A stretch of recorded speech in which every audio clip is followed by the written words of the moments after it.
Hey there guys, I am the Six Machine and welcome back to another Warhammer video. It's the week leading up to the Leagues of Votann pre-order, and so as usual we are getting a wave of previews for their upcoming weapons, rules and other special abilities. And the first one that we got the other day was about their new and, to be honest, very impressive weapon types. The first one they showed off to us is the brand new Hunter weapon type, which is a bit of an odd name, I will give you, but luckily it does have some of the simplest rules for any weapon in the game. These guns seem to be your basic sort of weaponry, your Autarch bolters, plasma beamers, high-las auto rifles, the less crazy and out there weapons for the leagues, and they are essentially just as simple as they fire as much as the profile says. There's no double shooting in half range like rapid fire, there's no advance and charge like with assault weapons, it's just Hunter and the number of shots. So as you can see, the basic bolter for the leagues is Hunter 2, so that is 2 shots at 24 inches all the time, strength 4, -1 AP, 1 damage, there's no special rules or shenanigans, you can't advance and shoot these, you just move and fire 2 shots. It's fairly simple, fairly straightforward, and that's pretty much all there is to say about the Hunter weapons. They are nice and easy. In terms of the gun they show off itself, it's a pretty decent amount of firepower for your basic infantry troop squads. You know, being Hunter 2 means that a squad of 10 of these can be putting out 20 shots at strength 4 -1 AP, which isn't amazing by any stretch, but when you consider you can take these guys in squads of 20, that does add up and you could get a huge amount of firepower going down range and just being able to tear through lightly armoured opponents that are sitting on objectives. So I do think it's a relatively good, not super exciting, but relatively good basic infantry gun. Magna Rail is another new weapon type, and if you thought Melter was scary, then this brings the fear to a whole new level. In fact, if you thought rail rifles for the tower were scary, this still brings it to a whole new level.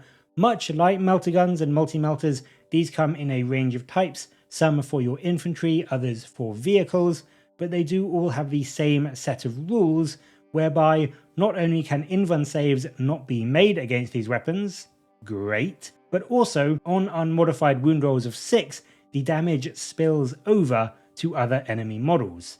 So whilst yes, these are terrifying for single vehicles or tanks or individual characters that rely on their Invuln saves, they are also potentially very scary against squads of troops as well. And the example they show is the infantry-sized rifle. It's 1 shot at strength 9, -4 AP, and D3 +3 damage. So yes, this can still easily take out huge chunks from predators or rhinos or even land raiders, but if you are lucky to roll a 6 to wound, you can even kill 6 guardsmen or 6 orc boys, or even 2 custodies when you're shooting into sort of bigger squads of enemies. So whilst you will still be mainly shooting this at vehicles and tanks and individual characters, I think, it's still going to be worth a pop at an enemy squad if you don't have any other good targets, because that 1 6 to wound is going to turn this gun into a pretty good horde killer as well.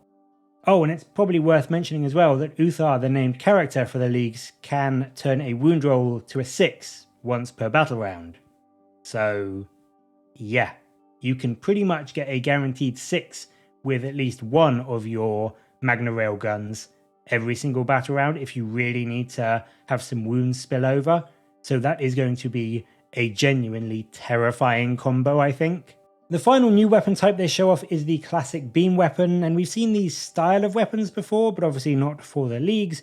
Essentially, when you fire it, you choose a target, and if you roll a hit with that attack, you draw a line to that target, and any other enemy squads or units that are under the line, assuming they would have been eligible targets, also get hit.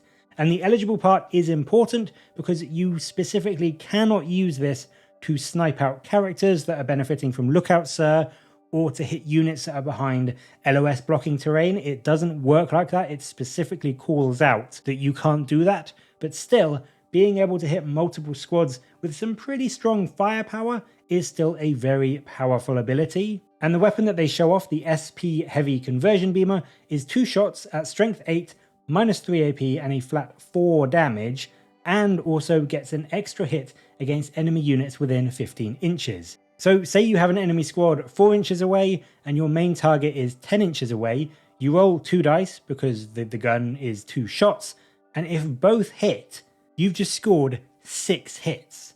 3 against your main target, and then 3 against the target that your beam also passed over. So this thing can do a hell of a lot of damage against Terminators, bigger infantry squads, tanks, individual characters, Primarchs. This thing can pretty much do good damage against almost anything in the game, because almost anything in the game is going to feel the pain from 4 damage shots, and being able to hit another squad or 2 or more even is just, in my opinion, a really nice extra bonus that is going to make this gun, especially with its 30-inch range, really good at punishing armies that are castled up or, all bubbled up around a main buffing character or HQ. So that is it for today. They have shown us some very strong weapons for the Votann, it seems, but the main question is, are they perhaps a bit too strong? Let me know what you think down in the comments below, and as always, thank you very much for watching. Please do like and subscribe for more Warhammer content from me, but until next time, I'll catch you later, guys.